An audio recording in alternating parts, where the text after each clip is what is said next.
guys, and welcome back to my channel. And if you're new to my channel, my name is Isaydale, and in my channel I upload travel vlogs every Tuesdays and makeup tutorials and makeup hauls every Thursdays.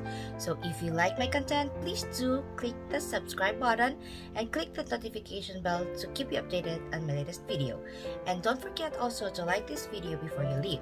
So for today's video, I'm going to show you a makeup tutorial. It's a fall inspired makeup tutorial using my Kara Beauty Daydream palette. So this is a small palette.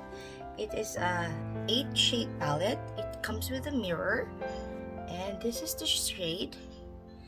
So if you want to see how I create this look, please keep it watching.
Guys, this is the final look that I have created using my Kara Beauty Daydream palette. So this is my fall inspired look that I have created.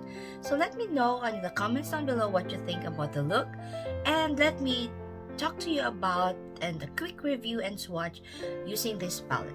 So this is a small and nice palette, and it comes with a mirror. And this is the shades. I love it because of the greens and the golds. So yeah, and this is very nice for travel, and it swatches very nice product is very creamy and it is blendable, very blendable. And yeah, I didn't have hard time with using the shadows. But what I've noticed is there are lots of kick-offs on the pan and a little fall-offs on the face. So better make sure if you do or use this palette, do first your eyeshadow before doing your face, because it has lots of fallouts. So I'm gonna show you the swatches. So these are the swatches of the palette. The first one here is called Tomorrow. It cannot be seen too. This is just so light. This is great for eyebrow here for highlights. And the next is Wandering Soul, and then the Deepest Wish. And this one, a very nice and shimmery shade, is called Wild Eyes. And down here below is called Letting Go. The next is Awaken. And then the next is Reflection, a very nice shimmery kind of gold. And the last is called Free Spirit. So these are the shadows, very nice and pigmented. So yeah, you'll never go wrong with this palette. It is very nice and you can create lots of look using this palette too as well. So yeah, so this is my fall inspired look. I hope you like it. So this is my video for today, and please don't forget to like my video, subscribe to my channel, and click the notification bell to keep you updated. I'll see you on my next video. Bye!